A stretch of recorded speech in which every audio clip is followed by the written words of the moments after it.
Sidhu Moosewala murder case. शाम के करीब 5:30 बजे एक शख्स अपनी कार से अपने गांव की ओर निकलता है अपने रिश्तेदार से मिलने के लिए। उसे इस बात का जरा सा भी इल्म नहीं था कि जो गाड़ी उसके पीछे थी दरअसल वो उसी का पीछा कर रही थी और एक खास मौके के इंतजार में थी। चौराहा आते ही वो शख्स अपनी गाड़ी मोड़ता है, पर सामने से एक कार उसका रास्ता रोक देती है। पीछे से भी आ रही कार इसी मौके के इंतजार में थी और वो भी इस शख्स का रास्ता रोक देती है, जिससे कि वो शख्स ना अब अपनी गाड़ी को आगे ले जा सकता है और ना ही पीछे। कुछ देर बाद ही गोलियों की लगातार चलने की आवाज आती है। वहां मौजूद लोग गोलियों की आवाज से डरकर वहां से भाग निकलते हैं।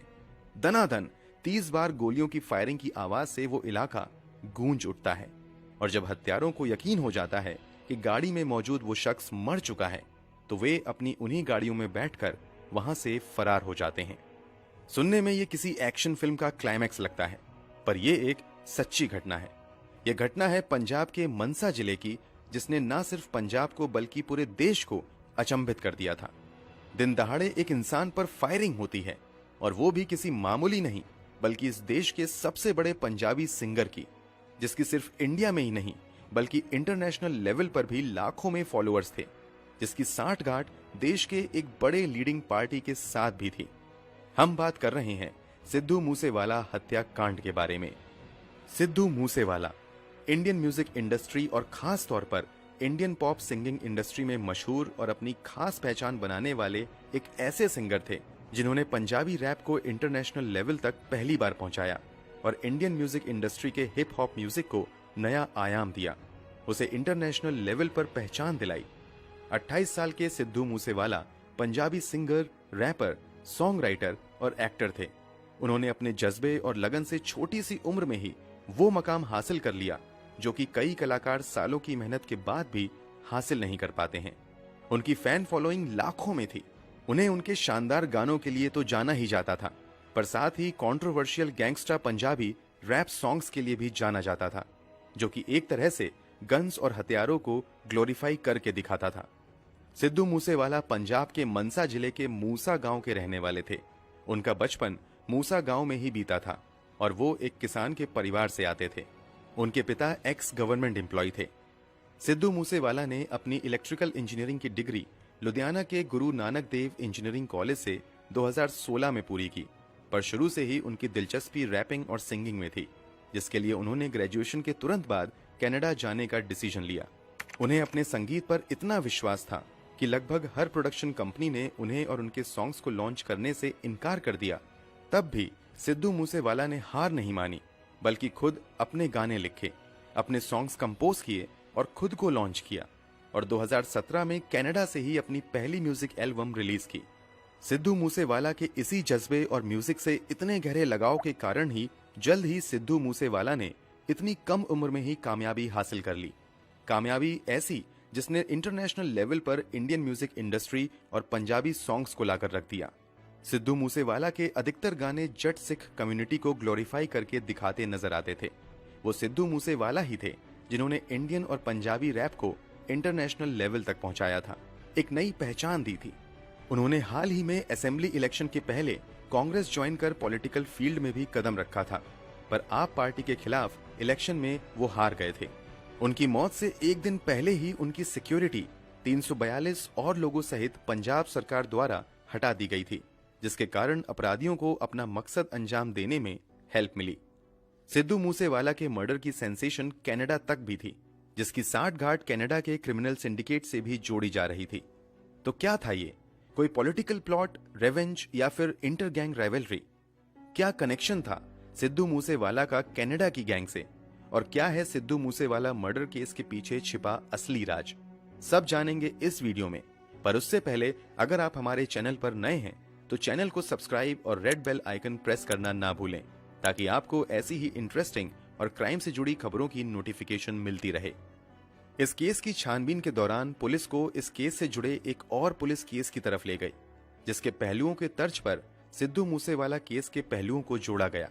7 अगस्त 2021 सिद्धू मूसेवाला के मर्डर के लगभग 10 महीने पहले दिन दहाड़े सेक्टर 71 मोहाली में विक्रमजीत सिंह मिड्डू खेरा की गाड़ी को कुछ लोग अपनी गाड़ी से रोक देते हैं उस गाड़ी से दो लोग निकलते हैं और विक्रमजीत सिंह मिड्डू खेरा उर्फ विक्की मिड्डू खेरा पर लगातार फायरिंग करने लगते हैं। विक्की मिड्डू खेरा के पास उसकी कार में हमेशा से ही एक पिस्टल सेल्फ डिफेंस के लिए रहती थी, पर विक्की मिड्डू खेरा उस वक्त उस पिस्टल को यूज करने में नाकामयाब रहा और भागकर अपनी जान बचाना ही उसने सही समझा और गोलियों की फायरिंग के बीच ही वो अपनी जान बचाकर भागने लगता है। वो भागकर 500 मीटर दूर एक दीवार भी पार करने में कामयाब रहता है ताकि फायरिंग से बच सके, पर अफसोस अब तक उसे कुल 12 गोलियों ने छलनी कर दिया था, जिसके कारण उसकी ऑन स्पॉट डेथ हो गई थी। शार्प शूटर्स के थ्रू दिन दहाड़े फायरिंग करके और गाड़ी से रास्ता रोकना, ये सब सिद्धू मूसेवाला मर्डर केस जैसा ही सीन लग रहा था और आगे की तफ्तीश ने इस बात को सच साबित भी कर दिया। 33 साल के अकाली दल लीडर विक्रमजीत सिंह मिड्डू खेड़ा के केस की इन्वेस्टिगेशन से पता चला कि ये सब दविंदर बम्बीहा गैंग के लीडर लकी पडियल ने करवाया था। Davinder Bambiha gang Armenia based एक क्रिमिनल सिंडिकेट है, जिसके लीडर गौरव की 2016 में एनकाउंटर में डेथ के बाद से लकी पडियल इस गैंग का लीडर बन चुका था। लकी के डायरेक्शन पर ही वो 4 शार्प शूटर्स अनिल, सज्जन, अजय और सोमवार ने अमित डागर, कौशल चौधरी और भुप्पी राणा की हेल्प से इस मकसद को अंजाम दिया। पुलिस इन्वेस्टिगेशन में 4 में से 3 शूटर्स पकड़े गए और बाकी अभी भी फरार हैं। इन 3 शूटर्स यानी अनिल, अजय और सज्जन से ही की गई पूछताछ के दौरान ये पता चला कि विक्की मिड्डू खेड़ा के संबंध लॉरेंस बिश्नोई गैंग के साथ थे। लॉरेंस बिश्नोई के साथ विक्की मिड्डू खेड़ा की दोस्ती कॉलेज के टाइम से ही बड़ी गहरी थी। लॉरेंस बिश्नोई गैंग की सांठगांठ पूरे इंडिया में है और माना जाता है कि कुल 700 शूटर्स अभी भी लॉरेंस बिश्नोई के अंडर काम करते हैं और वो तिहाड़ जेल से ही ये सब कुछ हैंडल करता है और इन शूटर्स की भर्ती में हेल्प करता है कनाडा में बैठा गोल्डी बरार। किन लोगों को गैंग में लेना है और कब किसे क्या इंस्ट्रक्शन देने हैं, शूटिंग की सारी प्लानिंग गोल्डी बरार लॉरेंस बिश्नोई के इशारे पर कनाडा से बैठे बैठे ही करता है। इसके अलावा लॉरेंस बिश्नोई की इन्वॉल्वमेंट स्टूडेंट पॉलिटिक्स में भी खूब रही है, जिसके कारण उसकी पहचान विक्की मिड्डू खेड़ा से भी काफी ज्यादा बढ़ गई थी। विक्की मिड्डू खेड़ा एक प्रोएक्टिव स्टूडेंट पॉलिटिशियन था, जिसने शिरोमणि अकाल दल यानी एसएडी, जो कि स्टूडेंट ऑर्गेनाइजेशन ऑफ इंडिया यानी एसओआई का ही एक हिस्सा थी। 2010 से लेकर 2020 तक विक्की मिड्डू खेड़ा एसओआई चंडीगढ़ के इंचार्ज थे और साथ ही विक्की मिड्डू खेड़ा ने पार्लियामेंट्री इलेक्शन और असेंबली इलेक्शन के वक्त भी शिरोमणि अकाल दल का खूब बढ़ चढ़कर कैंपेन में साथ दिया था। उसकी इसी नजदीकी के कारण लॉरेंस बिश्नोई गैंग की राइवल गैंग यानी दविंदर बम्बीहा गैंग के निशाने पर आ चुका था विक्की मिड्डू खेड़ा। लॉरेंस बिश्नोई से अपनी दुश्मनी का बदला लेने के लिए ही लकी पडियल ने विक्की मिड्डू खेड़ा के मर्डर की साजिश रची और जब इस बात का खुलासा हुआ कि इसके पीछे किसका हाथ है, तब लॉरेंस बिश्नोई गैंग ने भी बदला लेने की प्लानिंग स्टार्ट कर दी।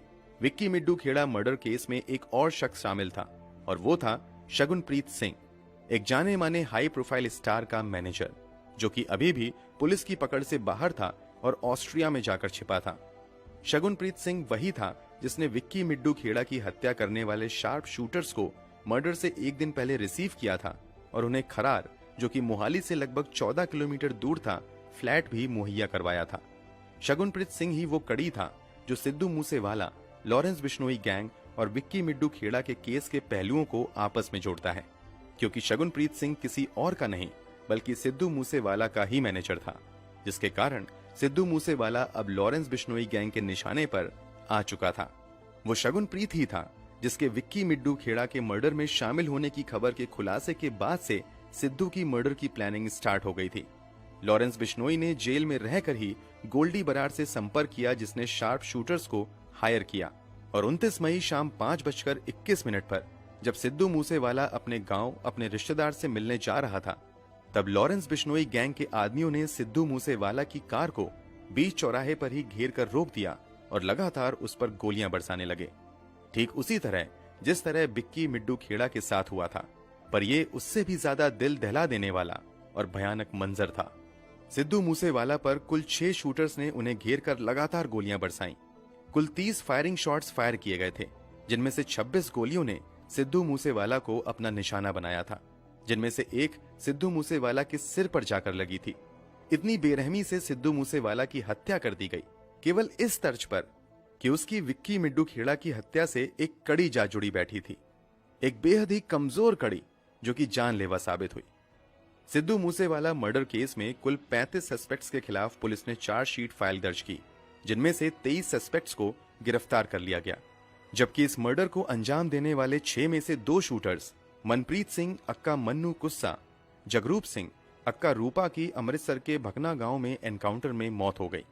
6 शार्प शूटर्स में से एक दीपक मुंडी को भी पुलिस ने गिरफ्तार कर लिया।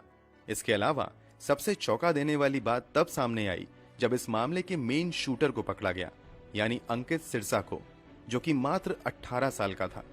पुलिस इन्वेस्टिगेशन से यह बात सामने आई कि वो अंकित ही था जिसने मूसेवाला को सबसे पहले और सबसे नजदीक से गोली मारी थी। 18 साल का अंकित सिरसा पहले तो मोबाइल चुराने जैसी छोटी मोटी चोरियां ही करता था, पर फिर धीरे धीरे उसने गैंग से नाता जोड़ना शुरू कर दिया और देखते ही देखते वो लॉरेंस बिश्नोई गैंग का मेंबर भी बन गया, जिसके बाद उसने इस घटना को अंजाम दिया। अंकित अपने बाकी 2 साथियों सचिन भिवानी और कपिल पंडित के साथ 29 मई के बाद से ही फरार था और फतेहाबाद में जाकर छिपा बैठा था। पर सबसे ज्यादा चौंकाने वाली बात तब सामने आई जब पुलिस को उनकी जांच में अंकित और उनके साथियों के पास से पंजाब पुलिस की वर्दी बरामद हुई। इतने महीनों तक ये लोग पंजाब पुलिस की वर्दी पहनकर लोगों को बेवकूफ बनाते फिर रहे थे। जब भी उन्हें लगता कि वो पकड़े जाएंगे तो वे पंजाब पुलिस की वर्दी पहनकर पुलिस होने का ढोंग करते थे, पर उनकी ये चाल भी फेल हो गई और आखिरकार वे पकड़े गए। इन्वेस्टिगेशन के दौरान ये पता चला कि सिद्धू मूसेवाला की मर्डर की प्लानिंग 10 दिन पहले ही तय की गई थी, यानी कि 19 मई 2022 को ही सिद्धू मूसेवाला को जान से मारने की प्लानिंग थी। शार्प शूटर्स भी सिद्धू मूसेवाला के घर से 50 किलोमीटर दूर बठिंडा पहुंच चुके थे, पर सिद्धू मूसेवाला की सिक्योरिटी के कारण वो उस तक पहुंच नहीं पाए और जैसे ही उन्हें खबर मिली कि सिद्धू मूसेवाला की सिक्योरिटी हटा दी गई है, उन्होंने अपने प्लान को अंजाम दे दिया, जिसके कारण पंजाब की सरकार और आम जनता पार्टी पर भी कई सवाल उठाए गए। सिद्धू मूसेवाला केस न सिर्फ एक पॉलिटिकल मुद्दा बन चुका था, बल्कि इसने पंजाब और पंजाबी सिंगर्स की भी इंटरनेशनल क्राइम वर्ल्ड से जुड़ी साठगांठ पर सवाल कसे। सबने सवाल उठाए कि क्या सिद्धू मूसेवाला इस गैंग राइवलरी का शिकार हुआ था? क्या वो निर्दोष था और इस दुश्मनी और रिवेंज के चक्कर में बेमौत ही मारा गया? क्योंकि सिद्धू मूसेवाला अपने गानों में और म्यूजिकल वीडियो में वायलेंस और गन्स को बहुत ही ज्यादा ग्लोरीफाई करते थे और कहते हैं कि सिनेमा समाज का आईना होती है। तो क्या सच में सिद्धू मूसेवाला के भी कनेक्शन इंटरनेशनल माफिया के साथ थे? क्या सच में विक्की मिड्डू खेड़ा की मौत से सिद्धू मूसेवाला का कोई कनेक्शन था, या फिर बेबुनियाद तर्ज पर सिद्धू मूसेवाला की इतनी बेरहमी से हत्या कर दी गई? मूसेवाला हमेशा ही गन कल्चर को अपने गाने के थ्रू प्रमोट करने के लिए कंट्रोवर्सी में घिरे रहते थे। मई 2020 में उनकी 2 वीडियोस जो कि वायरल हुई थी, उसमें सिद्धू मूसेवाला 5 पुलिस कॉप्स के साथ AK-47 और पर्सनल पिस्टल फ्लॉन्ट करते हुए दिखाई देते हैं, जिसके बाद 6 पुलिस ऑफिसर्स को सस्पेंड भी कर दिया जाता है और उन्हें बरनाला पुलिस द्वारा हिरासत में भी लिया जाता है। पर बावजूद इसके जुलाई 2020 में सिद्धू फिर से एक कंट्रोवर्शियल वीडियो संजू रिलीज करते हैं, जिसमें अपने खिलाफ दर्ज किए गए मामले को एक ऑनर ऑफ बैच बताते हैं। जबकि सिद्धू मूसेवाला को करीब से जानने वाले बताते हैं कि सिद्धू मूसेवाला जितना अपने म्यूजिक वीडियो में बड़ा चढ़ाकर दिखाते हैं, उससे ठीक उल्टा वो काफी नर्म दिल और जमीन से जुड़े व्यक्ति थे। उन्हें अपने गांव मूसा से काफी लगाव था, इसलिए उन्होंने अपने स्टेज नेम में मूसेवाला जोड़कर रखा था, ताकि उनके साथ साथ लोग उनके गांव को भी याद रखें। इतनी कामयाबी और शोहरत के बाद भी सिद्धू अपने गांव में ही रहना पसंद करते थे। उनके फैंस भी उनसे मिलने उनके गांव ही आया करते थे। साथ ही उन्हें अपनी दादी से भी काफी ज्यादा लगाव था, जिनके कहने पर ही उन्होंने अपने बाल नहीं कटवाए थे, जो कि सिख समुदाय में काफी खास माना जाता है। जमीन से जुड़े ऐसे इंसान और अपनी मिट्टी, अपने देश से इतना प्यार करने वाले ऐसे इंसान की इतनी बेरहमी और निर्ममता से हत्या कर दी जाती है, सिर्फ इस बीनाम पे कि उसका किसी गैंग के साथ शायद कनेक्शन था। सिद्धू मूसेवाला को जानने वाले और उनके फैंस उनकी इस तरह से निर्मम हत्या होने के बाद काफी सदमे में थे।